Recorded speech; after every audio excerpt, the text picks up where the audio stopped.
और सूत्रों के हवाले से इस वक्त की बड़ी खबर है कि दिल्ली में लोकसभा चुनाव को लेकर इंडिया गठबंधन के तहत आम आदमी पार्टी और कांग्रेस में सीटों के बंटवारे पर बात बन गई है।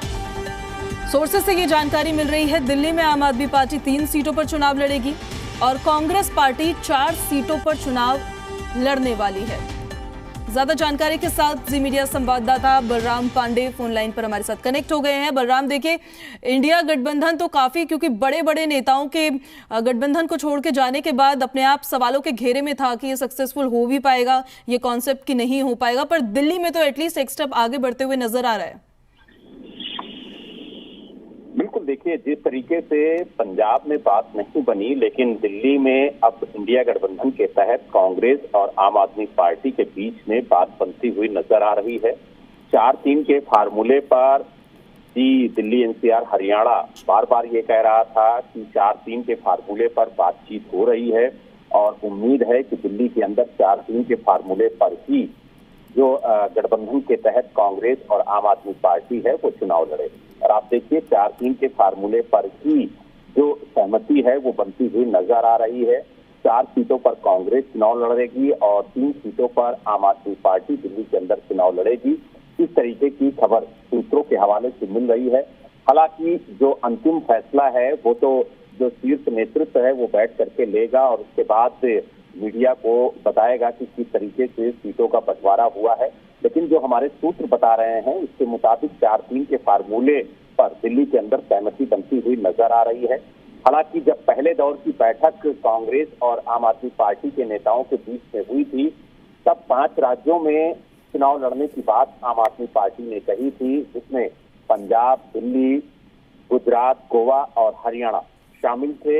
हालांकि पंजाब के अंदर जिस तरीके से पंजाब के मुख्यमंत्री भगवंत मान ने स्पष्ट कहा कि वो 13-0 पर चुनाव लड़ेंगे, यानी 13 सीटों पर आम आदमी पार्टी चुनाव लड़ेगी, क्योंकि पंजाब के अंदर कुल 13 सीटें हैं लोकसभा की। और ऐसे में अगर आम आदमी पार्टी के मुख्यमंत्री ये खुद कह रहे हैं कि हम वहां की 13 सीटों पर चुनाव लड़ेंगे, तो ऐसे में जो गठबंधन है वो पंजाब के अंदर होता हुआ नजर नहीं आ रहा। लेकिन जो अन्य राज्य हैं, चाहे दिल्ली हो, चाहे गुजरात हो, चाहे गोवा हो, चाहे हरियाणा हो, वहां पर गठबंधन के साथ चुनाव मैदान में ये दोनों दल उतरते हुए नजर आएंगे, ऐसी उम्मीद जताई जा रही है। क्योंकि जिस तरीके से दिल्ली के अंदर सीटों के बंटवारे को लेकर के सहमति बनती हुई नजर आ रही है, उससे उम्मीद है कि चाहे फिर गुजरात हो, गोवा हो, हरियाणा हो, वहां पर भी ये दोनों दल एक साथ इंडिया गठबंधन के तहत चुनाव मैदान में उतरेंगे।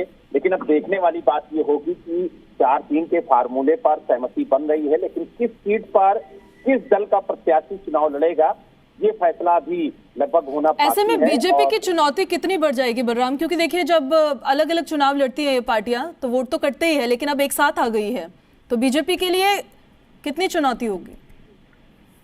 देखिए, अगर मौजूदा हालात की बात करें तो मौजूदा जो सांसद हैं वो 7 सीटों पर भारतीय जनता पार्टी के हैं। तो ऐसे में भारतीय जनता पार्टी, स्वाभाविक है कि जब मोदी के चेहरे पर चुनाव होता है तो दिल्ली की जनता मोदी के चेहरे पर भरोसा जताती है। लेकिन आप देखिए, जब विधानसभा चुनाव होता है या एमसीडी चुनाव होता है तो दिल्ली की जनता केजरीवाल पर भरोसा जताती है।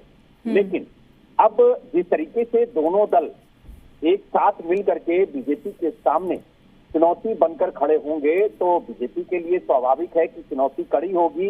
क्योंकि पहले जब दोनों दल अलग अलग लड़ते थे तो जो वोट परसेंटेज था वो बढ़ता था, लेकिन अब अगर दोनों के वोट परसेंटेज पर हम नजर डालें तो आम आदमी पार्टी और कांग्रेस अगर मिल करके चुनाव मैदान में उतरेगी तो स्वाभाविक है कि बीजेपी को एक कड़ी टक्कर मिलेगी। और देखने वाली बात ये होगी कि जब चुनाव मैदान में इंडिया अलायंस के तहत प्रत्याशी उतारे जाएंगे तो किस तरीके से चुनाव की रणनीति होती है, किस तरीके से जो एजेंडे हैं दिल्ली के अंदर वो सेट किए जाते हैं और किन मुद्दों को लेकर के जो इंडिया गठबंधन का प्रत्याशी है वो चुनाव मैदान में उतरता है।